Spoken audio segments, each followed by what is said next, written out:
I'm Liz Brenner, one of the faculty instructors with the CTSI Workforce Development here at SC.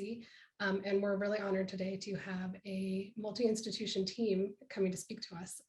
They are all affiliated with the CTSAs and CTSIs at their own institutions, and have put together a really great presentation and workshop for helping all of us build resiliency with concrete exercises and ways to really incorporate this into our regular work and our regular training of trainees. And also it's just fun. And so I had the great privilege of getting to attend it back in December, and we invited them to come to share with all of us.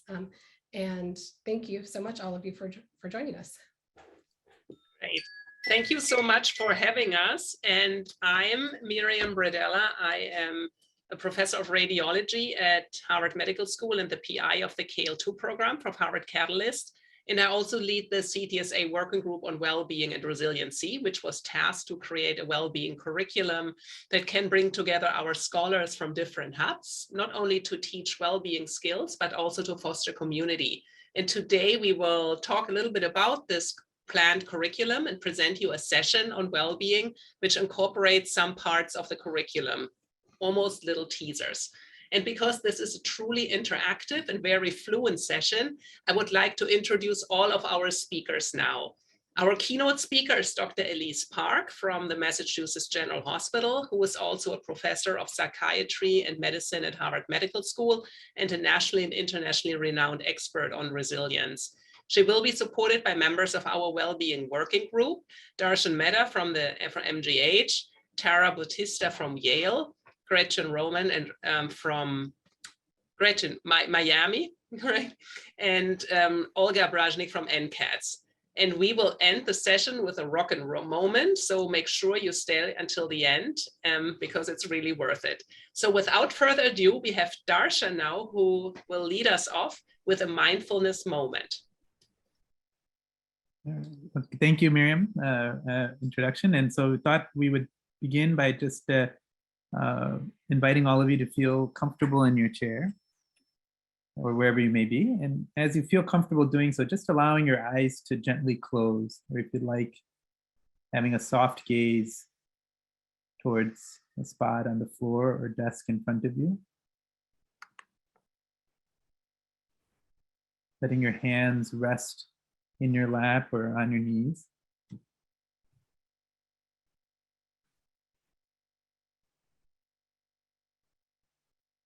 Just taking one or two deep breaths, just to notice where your own breath is.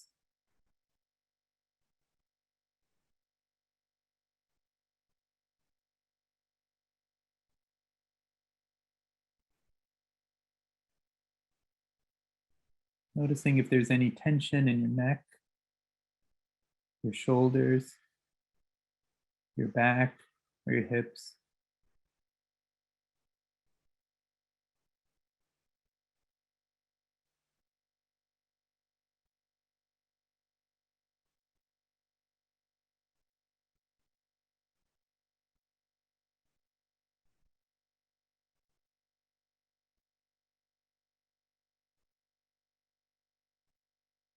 And simply acknowledging that tension and seeing if that tension is necessary for you.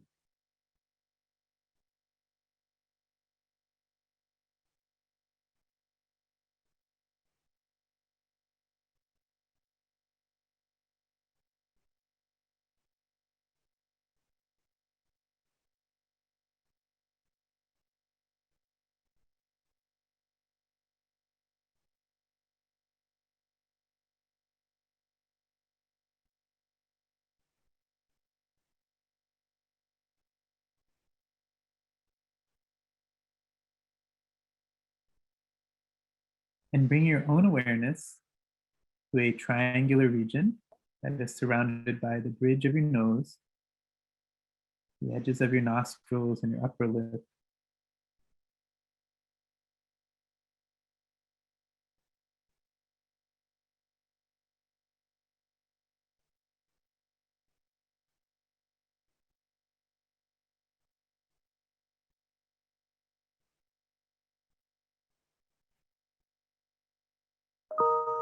simply noticing your own breath as it passes through that region.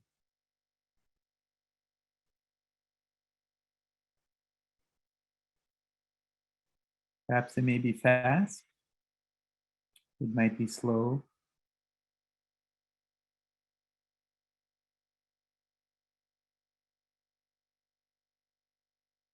It may be deep, or it might be shallow.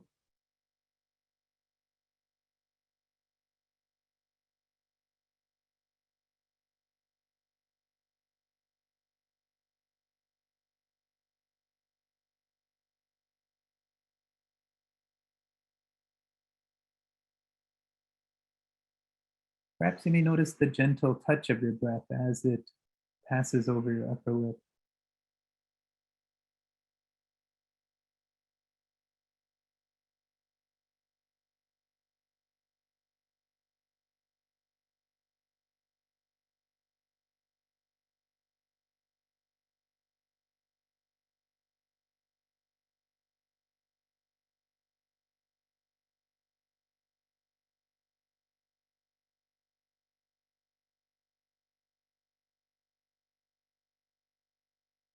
Whatever you notice, allowing that to be as it is.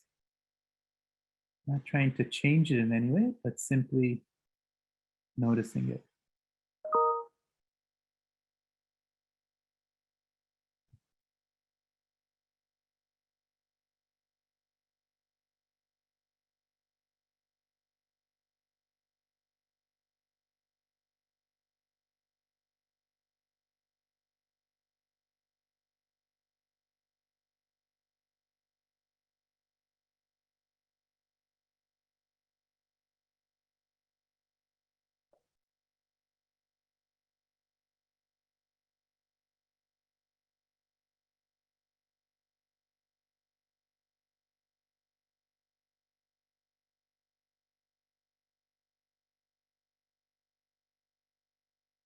If you notice your mind wandering, simply acknowledging that and gently but firmly bring your own awareness back to your own breath.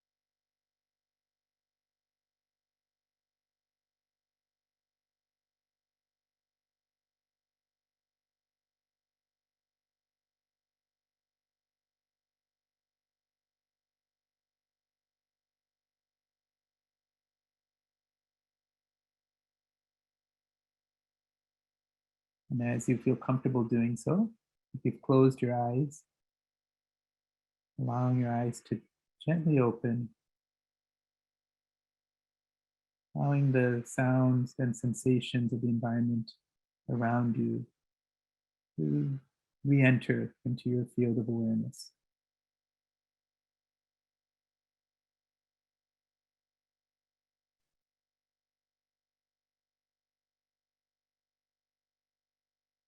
Right.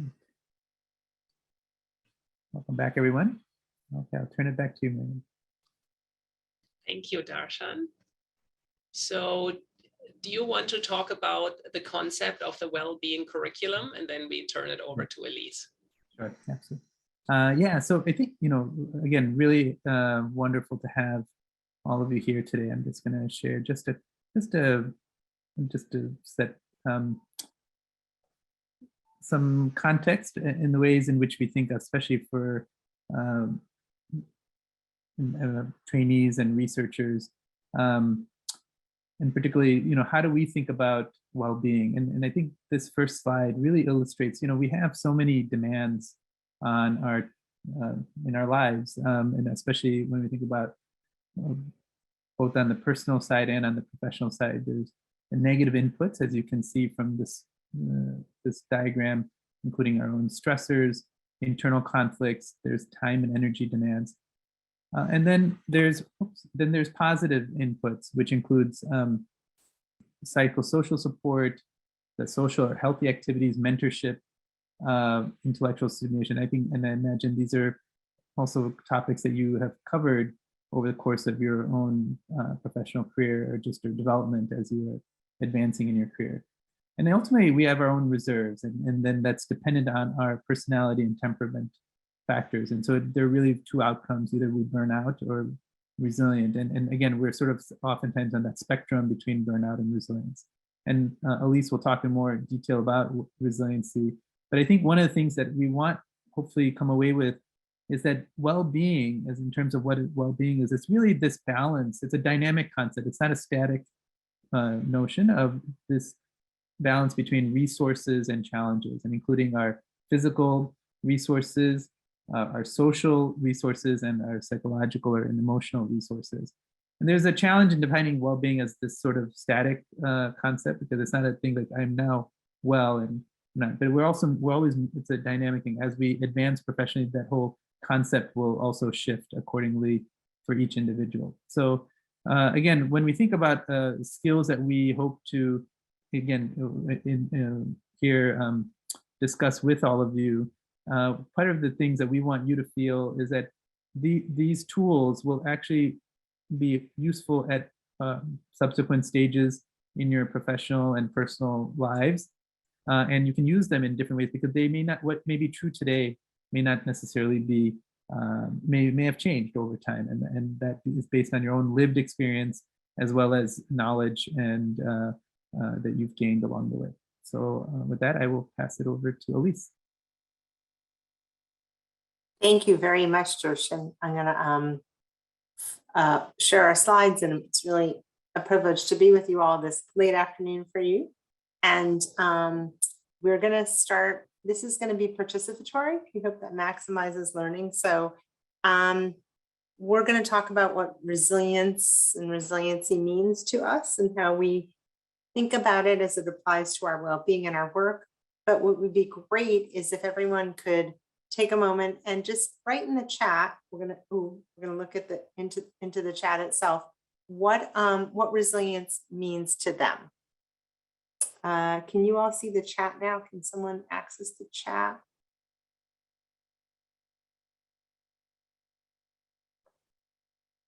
I'm going to stop screen sharing for a second, because it seems like in order for us to access the chat, it has to. Okay. Is there a? Okay, so I'm looking at it now. Thank you. So Elizabeth Berner said, a longer fuse on my temper. Thank you. Others. What does resiliency mean? A longer fuse. That's the opposite of short fuse. Great.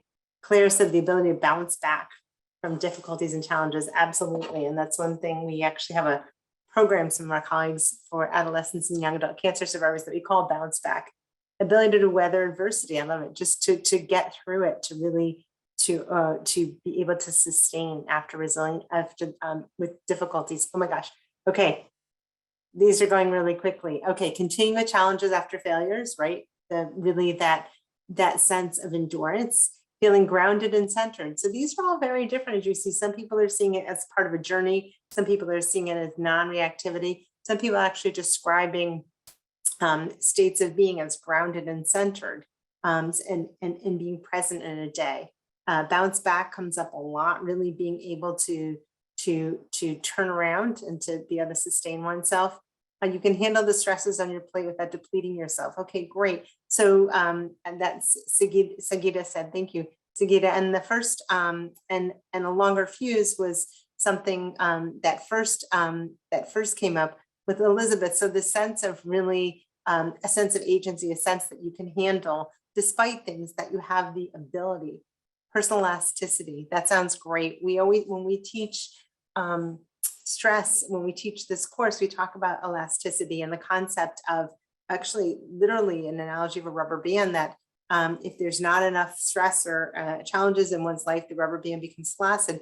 But if there's too much stress, it breaks. And so having a sense of that own elasticity is a really beautiful concept, but figuring out kind of what's just the right amount of tension for you. evaluating what's happening and thinking about how to overcome. Great, a clear cognitive perspective. Miriam, essential to survive in academia. Miriam, always a pragmatist. Thank you. So right, that sense of being able to be, whether it's thick-skinned or being able to turn the corner of disappointment, it's constantly being able to move ahead. And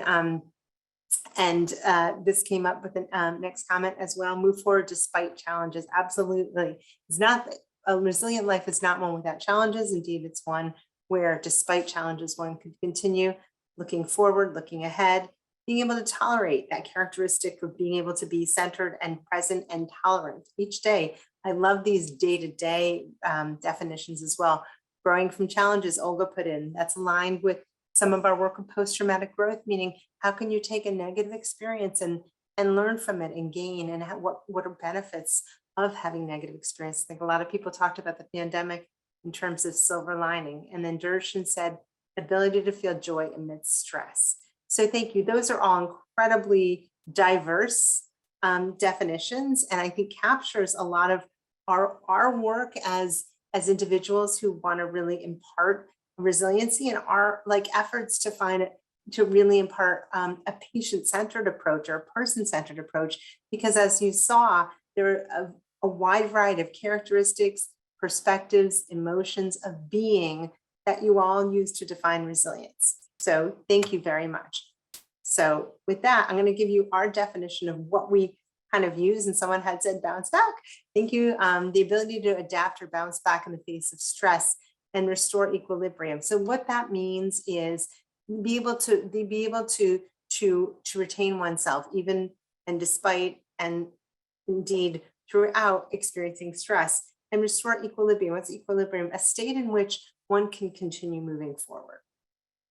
So here's our resilience framework itself. Our resilience framework really builds on existing models. So there are many different concepts of resilience, of resiliency. For simplicity's sake, our framework talks about the concept of resilience in response to everyday stressors, meaning that every day we practice our resiliency. It is someone's ability to maintain adaptive functioning in response to the ongoing chronic stress of daily living. So resilience, we don't see it as response to one event, a negative event or a particular trauma, but it's really the ability on a day-to-day basis, as Miriam kind of said, to survive in academia, the ability to continually adapt and modify and really thrive with ongoing chronic stress. So this is our, it's based on the diathesis stress model. Here's the coronavirus as the environment experienced recently. That a resilient individual is really is not is an outcome of one's inherent characteristics plus one's environment and experience. And saying that the resilient individual is one who can maintain positivity or adaptivity in the face of negative stressors. So people can be resilient, who have many negative experiences, but who have coping strategies and either characteristics that they were born with or characteristics that they've developed to help them overcome these adverse moments. And I think a lot of us had that tested in the past 2 years. This is the stress response. Walter Cannon described from Harvard over 100 years ago, described the fight or flight response to stress, which was a consistent set of physiological changes that occur when individuals are exposed to stress. It was very primitive, that one's body either fights when exposed to a threat, flees, or we now talk about freeze, which I'll show, which is the third F, where one begins to have the inability to respond anymore.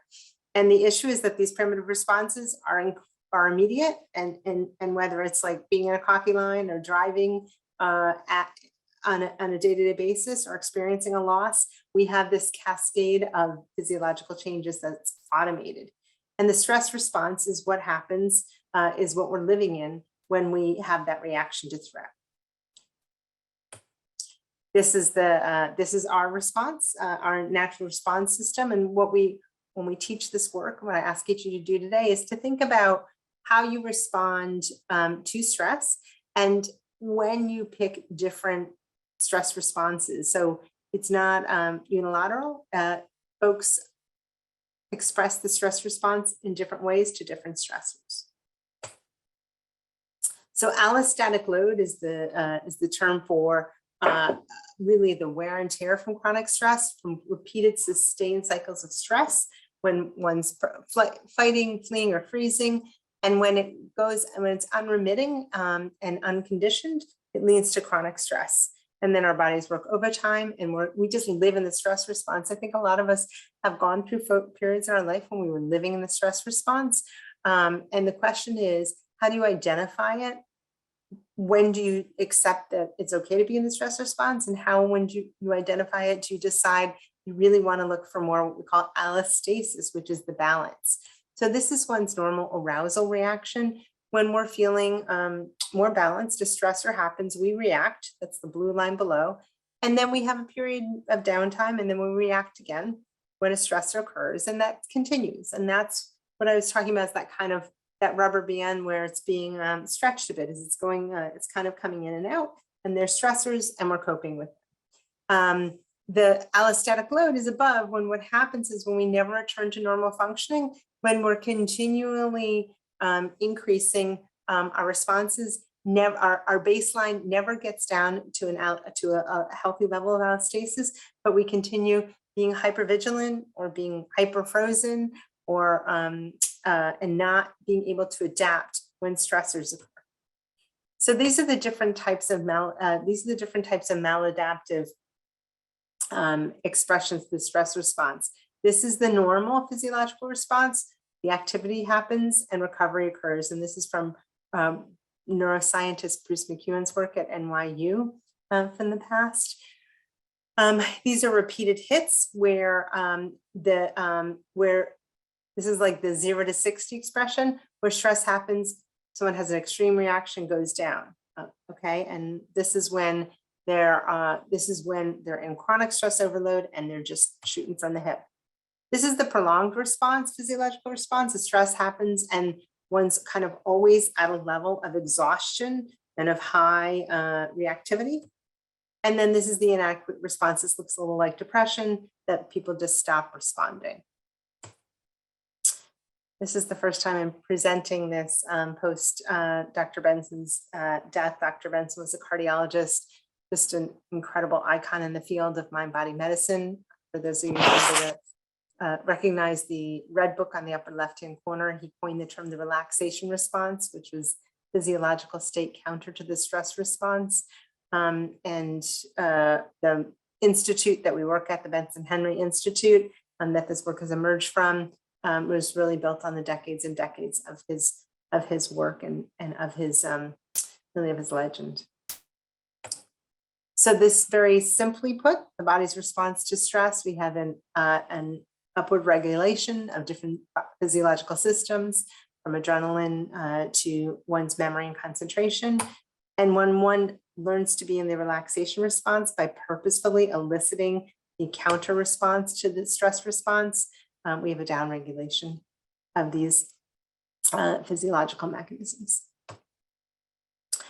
This is something we're going to do some exercises on now. When Dr. Benson came to the Mass General 15 or so years ago, we put together an effort to really protocolize his theoretical and clinical decades and decades of clinical work and research. And we really developed this program. It fell into a framework of resiliency skills, processes, and resiliency itself.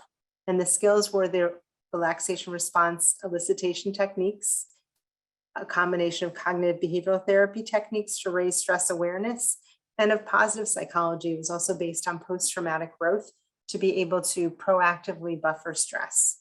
And in the end, practicing these strategies help one elicit the RR, live in the relaxation response, cope and with one's awareness of stress, and develop adaptive strategies to buffer oneself from stress. This makes one more resilient, and in turn, when someone's more resilient, they can access these strategies. The RR mind-body techniques we're going to talk about some are pretty pluralistic. They range, when we work on our resiliency, from simple relaxation response exercise like to breath awareness, to higher level exercises like contemplation. And what we believe is that people can elicit the relaxation response, their own physiological response based on what techniques resonate with them. And part of this journey is figuring that out. And so this is our framework that these three components together will enhance one's resiliency. So the basic elements for listening the are very simple: repetition of a simple mental stimulus, a word, a phrase, or an image. Dr. Benson used to always encourage us to leverage like a religious phrase or expression or meaning. And a non-judgmental attitude, such as let it be. So the repetition of mental stimulus, a non-judgmental attitude, not awareness, but just letting one go of intrusive thoughts. And this is what he felt was the keystone to the eliciting a relaxation state. These are the different modalities to elicit the relaxation response, starting with a single pointed focus, which is a simple mantra, breath awareness, guided imagery, body scan, chair yoga, which is a body, mind, and mindful awareness. And this is an example of a single pointed meditation. We'll walk you through this as Dr. Mehta has just led us through an excellent mindfulness exercise. So this is a single pointed focus where you breathe out on just and in on this. And you would repeat that, having a relaxing image potentially in your mind when you do it. Increasing stress awareness. One of the things that we start when we're talking about building one's resiliency is to understand the different components and the complexity of components of stress. And it falls into 5 domains: physical, cognitive, emotional, behavioral, and relational. And oftentimes we find as people start with stress awareness being aware of the physical and the emotional, but not as much the behavioral, relational, or cognitive. So a key to this is a key to becoming more resilient is to understanding and really delving into one's stress and what triggers one's stress and what are the components of one's stress awareness. And then these are the adaptive strategies. These are the stress buffers, generating adaptive thoughts, not just being positive, but being able to generate adaptive thoughts, stepping back into being able to adapt rational thoughts when in the stress response, engaging in health behaviors, which we think about recuperative sleep, healthy eating and physical activity, promoting empathy, humor, creativity, and appreciation. So really moving on to these positive psychology practices of making sure that we integrate these into our lives, and maintaining social connectedness to oneself and others. And we'll engage in some of these activities soon. The last thing is achieving acceptance, which is also really important in terms of the cognitive awareness. And this is an adaptive strategy that we practice, is understanding when it is okay to purposefully accept something. Oftentimes when people are faced with chronic stress and they step back to acceptance, they think of it in terms of giving up. And what we really promote is acceptance is not giving up. Acceptance is actually making a decision to embrace a situation that one can no longer control. So how can I come to accept this situation? Asking oneself questions like, how can I be more loving in this situation? If I could influence it, what would it be like? And what can I learn from this situation? Even small situations where you're really frustrated, and if you cannot do anything about it, these acceptance-based questions are very, very helpful.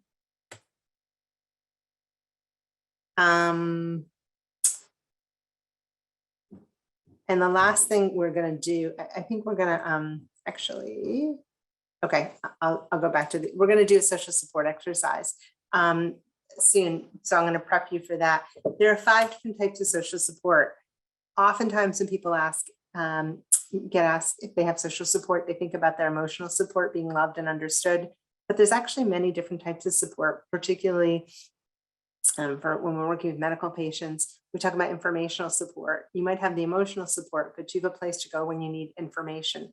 Belonging support is connectedness to one's community, to one's, whether it's something structured like a religious organization or a sports team. Self-esteem and affirmational support. We discuss this a lot in terms of people's value through work or through identities. Do they feel that they're getting feedback that they're respected? And tangible support is people to do things for you, like give you rides and things. And really, we'll do a social support exercise in a minute, but the important thing is to think about all of these different types of support. They change, your needs change on a year-to-year basis, but how do you build your social support and access your social support, and what kinds of support might you need and might you not? Self-compassion is the last one. It's really extending compassion to oneself. We talk about this is, do you listen to oneself voice? Are you as compassionate to yourself as you are to others? Because when one is stressed, they are unkind to themselves. Resilience is a practice, flourishing is a goal. This is based on our work with some of our Harvard University colleagues who do work on flourishing. And our model is looking at resilience as bouncing back from stress with the goal of focusing on one's well-being, being satisfied with one's life, to flourishing is really thriving and having a complete sense of well-being. So without further ado, we're going to start with the energy battery. Okay, so for this one, if you have a place where you can take some notes in front of you, then that would be really helpful. Are we going to the, oh, there we go. Okay. So if you have a paper or something you can write on, similar to the thing that you see up here, the first step is just gaining some awareness of things in our life that may be stress inducing, and what are things that are resilience building. So what is draining our energy battery and what things are giving us a charge? So if you want to kind of just make two columns, one of things that make you feel drained or tired, and then things that charge you or uplift you throughout the day. So it might even be helpful to just look at your calendar from the last week and think back to something that may have been draining or charging. And this could be activities, it could be people, it could be parts of work, whatever it is that you think is either draining your battery or charging your battery. So I'll give everyone just a minute, and it would be great to see some in the chat. So if you want to tell us some of your drains and some of your charges, kind of label them. And it's quite possible that there may be activities, events, or people that fit into both categories, and that's okay too. But tell us, please share some of your drains and charges when you think of your energy battery.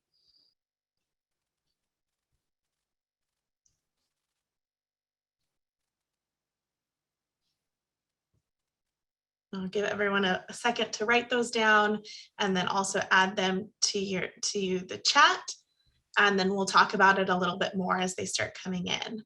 Because one of the things that's important about identifying these awareness is then we have the ability to schedule them and adapt our life in ways that when we know a drain is coming up, we can schedule a charge before or after to make those our battery last a little bit longer during really difficult times when we know we're going to need it. So great examples coming in. Drains can be traffic, too many meetings.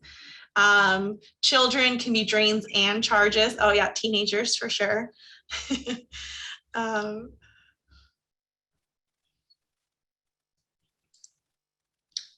And the point of having too many meetings is sometimes, having one is fine, but having them back to back to back to back can be really draining. So recognizing when those days may be coming up and how we can plan a charge before or after. Okay, charges, things like physical activity, Pilates exercise, yeah. Oh, watching trainees present, yeah, that's fun, inspiring, right? You can feel that emotion that comes with it, right? The excitement. Drains, emails, again, it's just having them back to back to back. Too many can be really overwhelming. Messaging from patients and families, worry, yes. These are great examples. Charges of animals, gardening, outdoors, yoga, beautiful examples.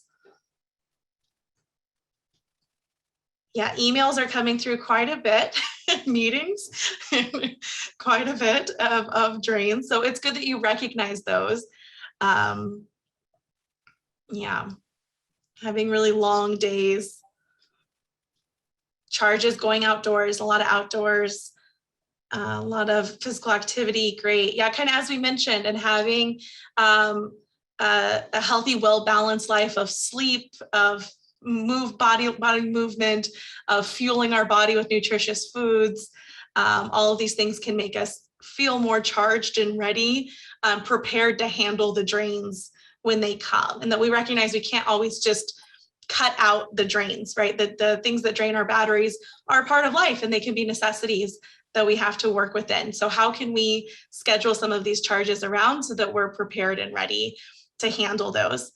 Another thing you may think about as you're listing these on the sheet in front of you and kind of for your own notes when you think back to this presentation, what you're taking away from it, not just the quantity, but the strength of each one of these charges or drains, and that you may not have a long list of charges, but if each one of them is a very strong charge for you, then that may be okay. So it may not be that you need to add more charges, but just the quality of the charge. And same thing with the drain. And it may not seem like you have a lot of drains, but if they're very strong, draining burdens, then it can feel very overwhelming to have those.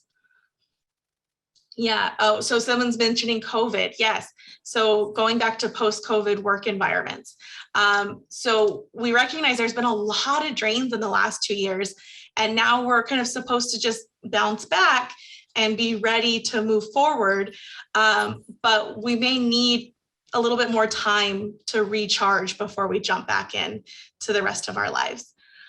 So I hope this has been a helpful practice for you. Keep these notes, write it down, go through your calendar for next week and schedule in some charges. You know, if you need to recharge your phone at the end of the night, don't forget to recharge yourself before you go to sleep too, so that you can take on the next day and review your battery and think about your self-care goals. Thank you so much, Tara. That was amazing you've captured it beautifully, and I hope people learned and related with others' drains and charges as well. It's amazing how many things can be drains and charges at the same time. Okay, next we are going to be doing social support. Gretchen? Great, so thanks so much. I'm happy to be here. I hope everyone is doing well. I am going to share with you an exercise relating to social support. Social support is often one of the first things that we lose when we're dealing with chronic stress. So low mood and feeling overwhelmed by daily stressors can result in us pushing away from people in our lives. And in the long run, this results in more stress because we wind up with a smaller and smaller support system. So in particular, social support can be protective of burnout. And if you think about the energy battery that we just completed with Tara, you can consider what some of your social support charges were. And if any of them were individuals that offer you social support, that would be applicable for this exercise as well. I think it's important to keep in mind that giving social support can both be charging, but it can also be draining. And so how the support that you receive affects you, as well as how the support that you give affects you. And so what Elyse is sharing here is an example of a social support diagram. And so you're in the center, and then the different circles that are surrounding you are examples of your sources of social support. And so the arrows are demonstrating the directionality. So if this were me in my religious community, I give some support to my religious community, but the line that is coming back to me is darker or thicker, so that I receive more support from my religious community than I may give. Same with my pet. I give social support to my pet, but I receive more from my pet in return. The other thing to keep in mind as you move to draw your own social support diagram is that your arrows can be repetitive, they can be darker, they can also be dotted. If there's any type of social support that you would like to create or develop or build upon, you can illustrate that with some sort of dotted arrow. So I'm going to ask you to take a moment here and then draw out yourself in the center, and then surround yourself with different social supports. And we'll take a few moments and try to adhere to the directionality of the arrows. Think of the folks that you give to and receive from, and then more arrows, thick arrows, dotted arrows, and we'll take a moment here to do that. Some reflection questions that you may think of in looking at your diagram are, is there any imbalance that you notice? Is the imbalance okay, or is this something that needs to be corrected?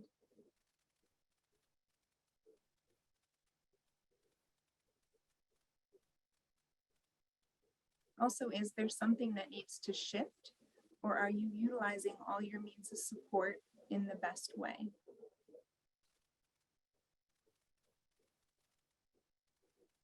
And looking at your diagram, do you have the support that you need?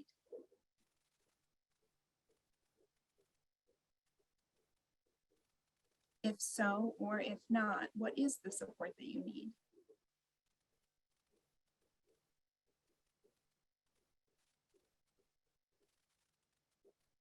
If the support is there that you need, are you using and accessing this support?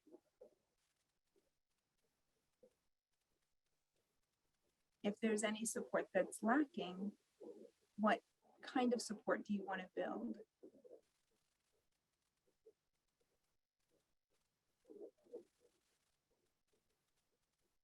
Also, the thing that I enjoyed in preparing for the social support diagram is appreciating when there's a balance in your support. And so, for example, for me, with my partner, with my husband, he gives me as much support as I hope that I give him. And so reflecting on that and imparting gratitude toward that. And so actually, instead of jotting things out in the chat, I wonder, since we're such a small group, if anyone would want to share a little bit about their social support diagram and anything that was surprising that maybe came about because of this exercise.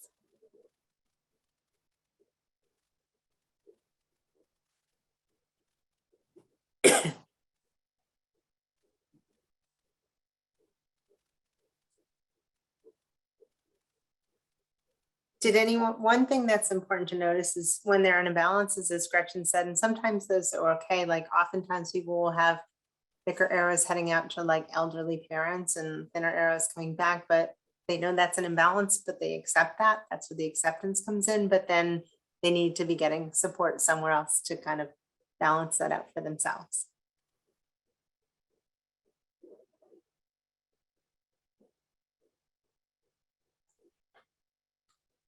I think as I thought through this a little bit, I thought about the different kinds of social support I get from different relationships. And, you know, some of the things that I might think of as social support, I'm like, actually, I should probably just hire somebody to clean the bathroom and not expect that of my spouse. But like kind of that, it's because, is that really an imbalance, or is that like just, you know, we've been married 20 years and that's just an unrealistic expectation? And, you know, kind of thinking about it objectively. And I don't mean that just humorously, but I just really mean it's like, why do I think that's going to change now? Like that's, I think just like an interesting way to think about it too, which is slightly different than I think the exercise was, but it's like, where am I missing things as opposed to even sometimes the balance? Because I'm okay with like an imbalance there, but also maybe I want to fill it with a different relationship. Mm-hmm. And accepting that that's what your husband can give you versus, you know, needing that void to be filled, even though maybe it hasn't for some time. So then filling it elsewhere. Yeah, I like that. Did anyone else have anything? Yeah, I can share. Similarly, I was kind of thinking about my immediate family, like my parents and my partner. I feel like there's changing dynamics and that I give a lot of support and I get less support. But then as you know, filling in the circle, my child caregiver, a ton of support for me and fills in a lot of supportive areas that, like, similarly, I might want that from my partner, but I actually have it from a different source.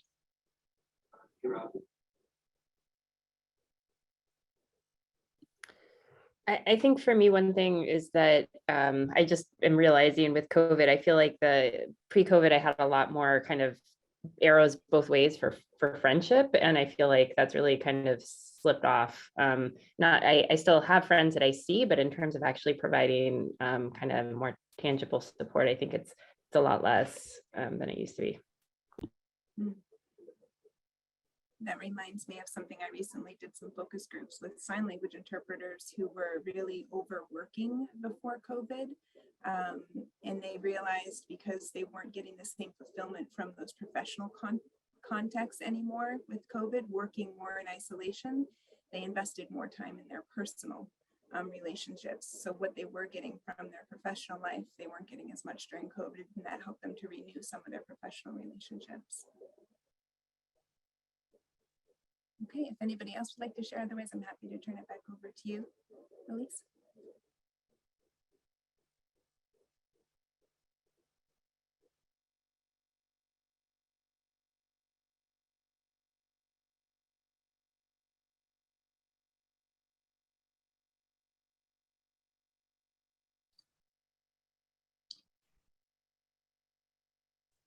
Thank you very much. Okay, we're going to this, and thank you everybody for sharing with the group. I think it's so helpful to have examples for people to really share their thoughts and be, vulnerable with each other, because this is the way we learn together. I'm going to turn it over to Miriam now to discuss appreciations. Great, thank you so much. And thanks everyone for participating so well. So a way to counter or to improve well-being is to pause throughout the day and notice the small things you can feel appreciative of. And these are not big things. They are really small, like enjoying a joke with a friend, or the taste of morning coffee, quick commute in, getting a thank you from a caregiver, and not needing a jacket today, maybe in Boston. And practicing appreciations encourages us to pause and shift our frame of mind to take notice and pleasure of the positive experiences in our life. And focusing on these things that we are appreciative helps us restore our balance. And there are good things happening in your day, we hope at least, and we just have to work towards shifting our attention to increase our awareness of these small things that are happening. And particularly during times of high stress, if we stop and notice these things. And appreciation is the gateway to positive emotions. So you may notice a shift in your mood as you make this a regular habit. And let's do an exercise and try it together. So can you think of one appreciation from today? Just a small thing that happened today where you felt good, or something in nature, or the smell of coffee. And what is it? And focus on it just for a moment. Just think about it and pause and just experience, how does it make you feel? And what is the meaning to you? Let's just close your eyes, think about one positive thing today and how this made you feel.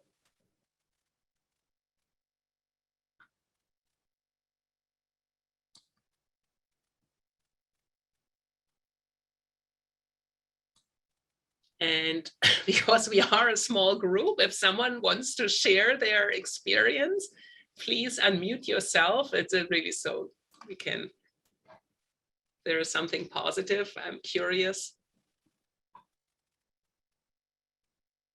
what you experienced today.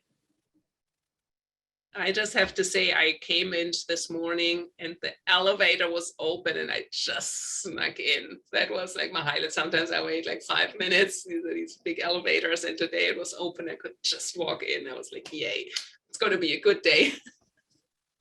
90 degrees outside in LA. Sorry, Boston. Now we are. No, the sun is shining. That's all I can say. I felt very supported today because my computer crashed and I was totally devastated. And I got a new computer to replace the old one. Such a great support. That's amazing. At NIH, Olga? That's, yes, a new computer. That's. Anyone else, has anything good happened to them today? And how did it make you feel?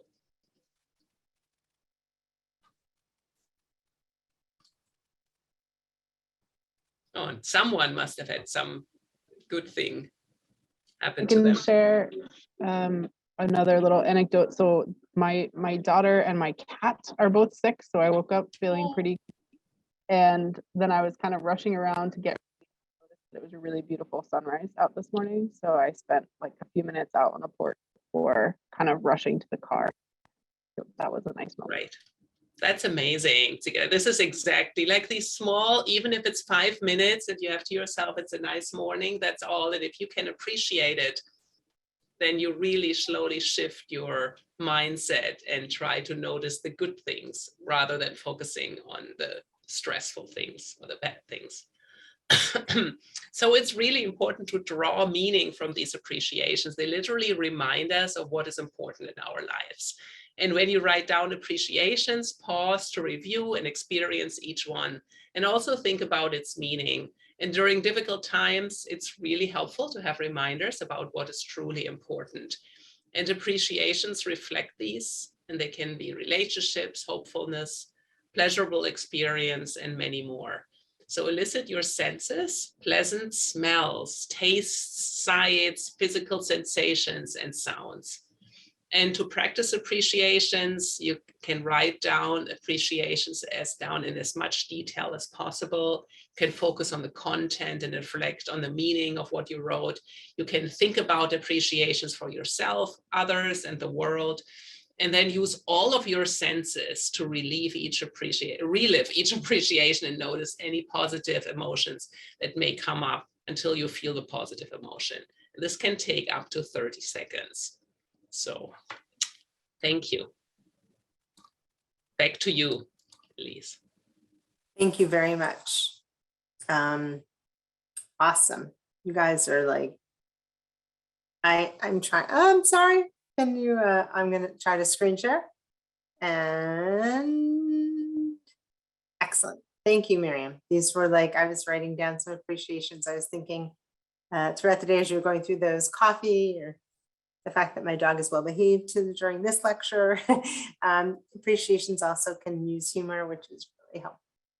Okay, so thank you. So we're gonna wrap up with some, the didactic piece, we have more, but with resilience reflection. So this is something that we can pause to think about, is really the intersections of COVID with clinician and clinical researcher burnout, feelings of depression, mental health seeking. What the irony is that clinicians or clinical researchers, those of us who work to conduct research and clinical work to support others, are actually folks who are the least likely to be seeking mental health treatment. And so really, it's so important for us to attend ourselves, whether it's informal support treatment, like keeping appreciation diaries, making sure that we're healthy. It's really important, especially during this time of COVID. And I think this is wonderful that USC is taking the time to gather everyone together for this brief period to really take a pause. I'm sure all of you have incredibly busy days, but this is time you're investing in yourself. Role demands. So I've heard that a lot throughout the course of this hour, is people really juggling role demands. And so really reflecting on that also as part of your resiliency kind of enhancement program, is it's okay to have different roles, and we can juggle the different roles. It's just that there's a give and take, as someone mentioned about their friends during COVID and feeling like there was a good give and take, but during this time period, there's not. Maybe that's a little bit behind right now, but maybe that'll get juggled back in. Sometimes patients or grants take the front line, and sometimes other things do. I saw a lot of themes of elderly parents in the chat. So think about all of your role demands. Are they all being sustained? Can you cope with the fact that sometimes some are lower and higher? And if not, what kinds of changes do you have to make?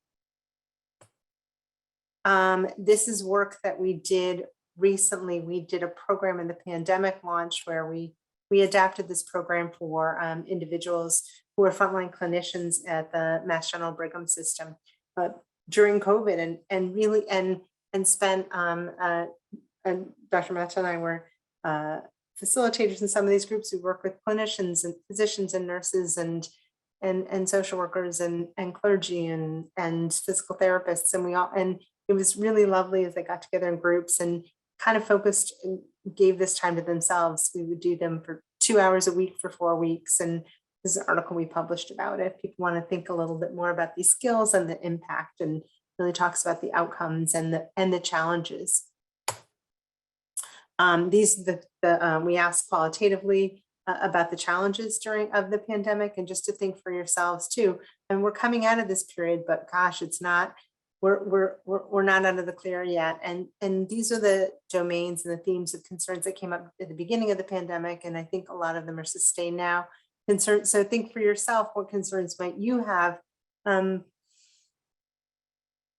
at this time? Concerns for oneself, concerns for patients, concerns for family members, but concerns for staff, existential concerns, a lot of uncertainty right now in the world, systems level work concerns and job level concerns. So we think about the balance that we have, think about also when and how these concerns are affecting you and what you can do to ameliorate the wear and tear for yourself.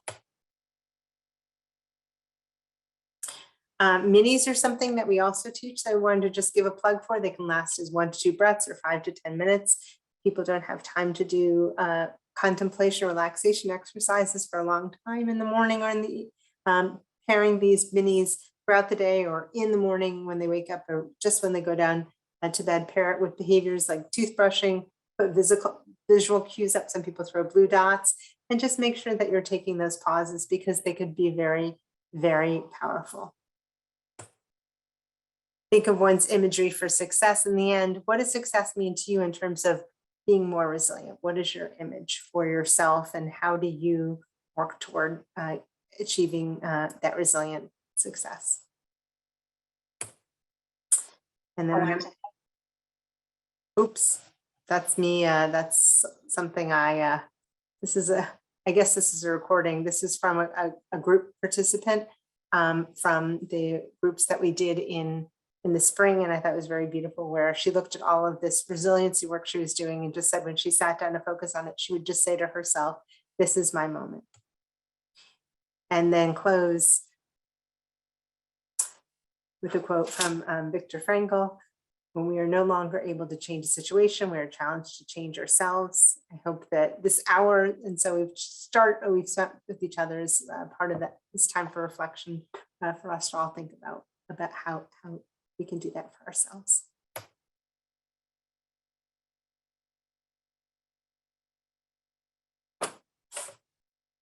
Okay, thank you so much, Elyse, and everyone else. Now we have a fun activity, and I would like to introduce Olga Brazhnik from NCATS, the NIH, about an inclusive interactive movement segment, which we would like to close out our session.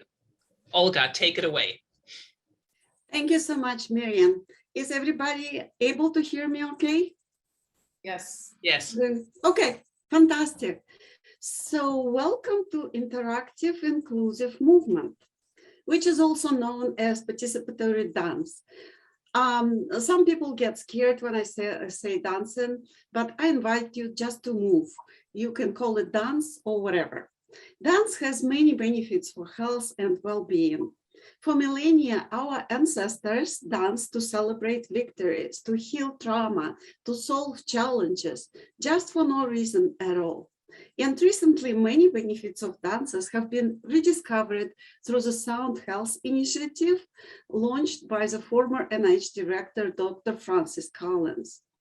In addition to some obvious benefits like improvements in our strength and balance, dances were shown to improve our neuroplasticity and metabolism.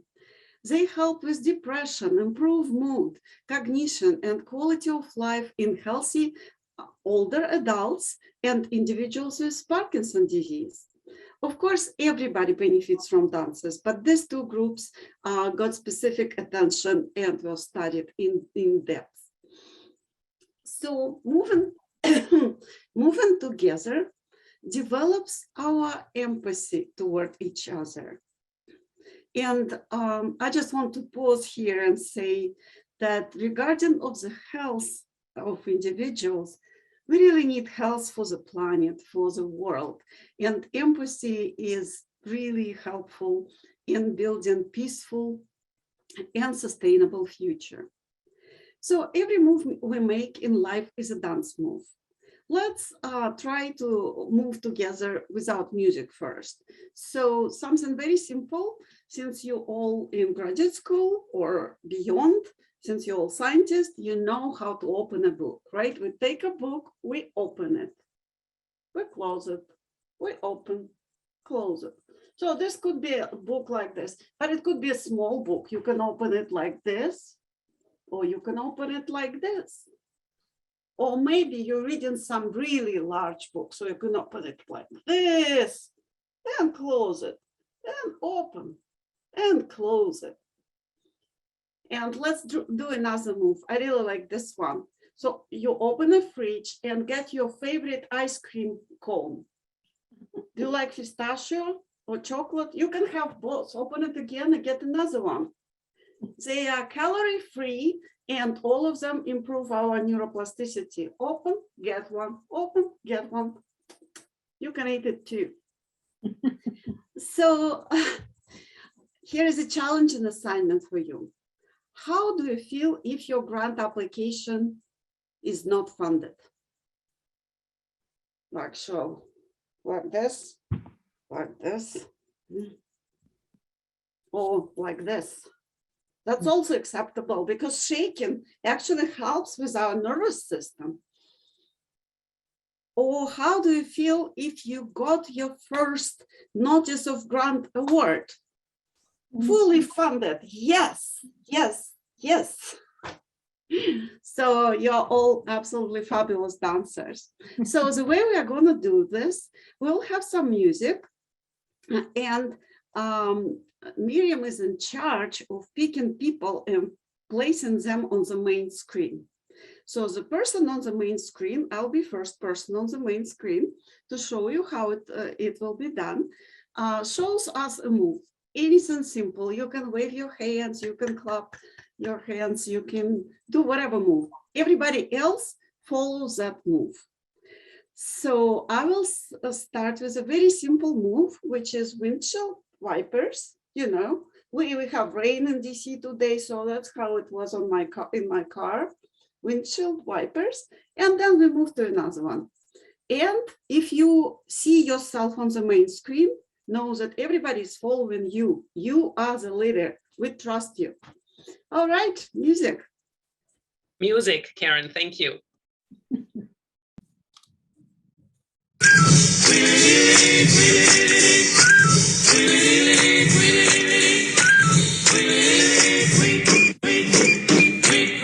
He rocks in the treetop all the day long, hopping and a bopping and a singing his song. All the little birds on Jaybird Street love to hear the robin go tweet, tweet, tweet. Rockin' Robin, tweet, tweet, rockin' Robin, tweet, tweet. Blow rockin' Robin, 'cause we're really gonna rock 'em tonight. Every little swallow, every chickadee, every little bird in the tall oak tree. The wise or loud, the big black crow, flap of their wings, sing and go, bird, go. Rockin' Robin, tweet, tweet, rockin' Robin, tweet, tweet. Go rockin' Robin, 'cause we're really gonna rock 'em tonight.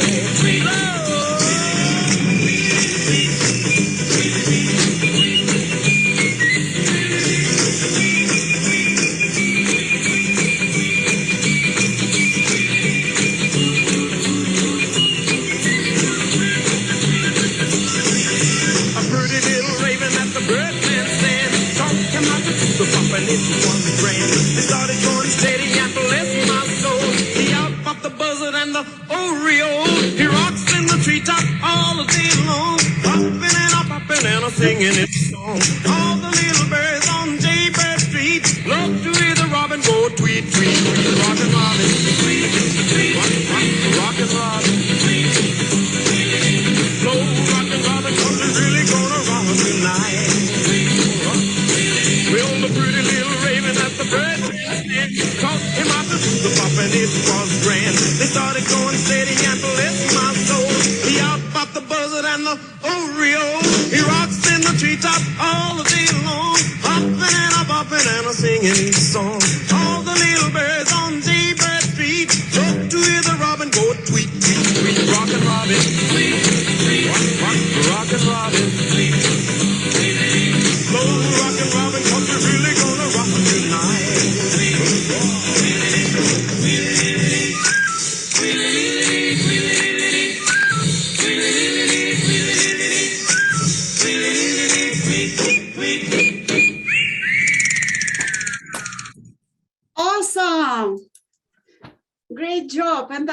you feel a little bit more uplifted. Thank you. Thank you so much. This was super fun putting you on spotlight. It was the funnest part of my day today, my little appreciation. And you did amazing. Okay, I have to remove you. Sigita, I don't know. Here. Okay, I think we are all set. Well, this concludes our presentation. I would like to thank all of you participants, attendees, for participating so well, and of course, all of our speakers and scholars and Elyse and NIH representatives who all participated, and thank you all for having us. If you have any questions, now is the time.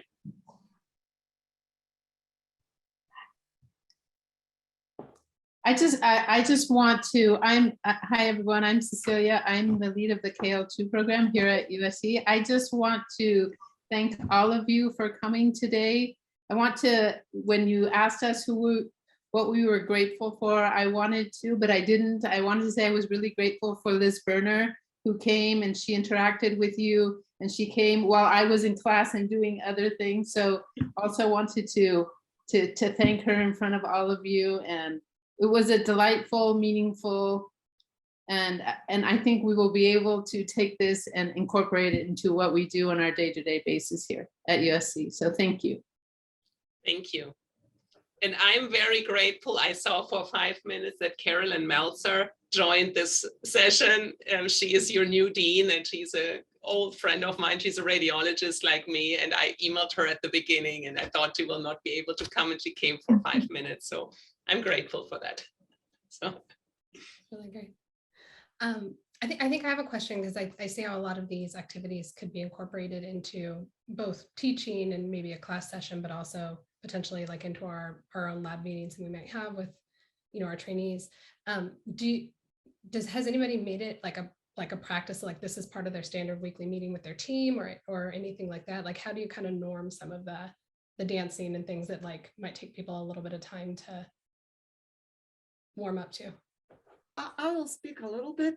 At MCATS, we are very open to practices like this. I've been dancing in the hallway and people just pick it up. But also there are places like Kripalu Center in Massachusetts. They have dances at lunchtime every day. So I think these practices could be integrated into everyday life. Also, like in our division, we used to have meditations 5 minutes before every staff meeting, especially when some world events are not going the way we want them to. Meditations are very helpful to focus people on what we want to talk about versus their worries about the outside world. Yeah, we have starting meetings with appreciations that everyone just says what they're thankful for. And that really shifts the entire atmosphere of the meeting to something positive. And we in radiology are in the dark room all day. So what we started is 5-minute breaks, not dancing. I prefer the dancing much more. My colleagues are all male and they love to do push-ups and things like that. But I will say, why don't we do dancing instead? But we often do it like for 5 minutes, everyone is on the floor and just push up. If the referring physician comes in, they think, what's going on here? But I like the dancing. I think I will suggest that. One of the things that we've done in one of the teams that I work on, at the beginning of each meeting, we would go around and either say a 10 or a 1, a moment that we had. So like a 10 moment is just, witnessing a beautiful sun rays on your way into work, or a 1 moment may be something that's just really difficult that's happened recently that others might want to be aware of. And having that as like a standard practice, it only takes just a few minutes. Each person takes 15 seconds. But it's a good way of incorporating both, because it's good to know both of them. It's nice to hear uplifting things, but it can be really helpful for a team to know if somebody just went through a 1 moment and how to move forward and maybe take something off of their plate that week. Well, we will keep you updated on what we incorporate. Yes. Right. And there will be a well-being curriculum, a national well-being curriculum that will be taught by Darshan Mehta, who you met earlier, and another Tail 1 scholar. And we will send out calls for applications over the summer, and then hope we get 1 or 2 scholars. It will be focused on KL2. It's going to be a pilot, and if it's successful and there is a lot of demand, we can expand it to other like TL1 or other scholars, and they will be together for 10 weekly sessions for like 60 to 90 minutes. And part of it is also community building, and so that scholars from different hubs meet each other and collaborate. So this is coming up over the summer. Stay tuned.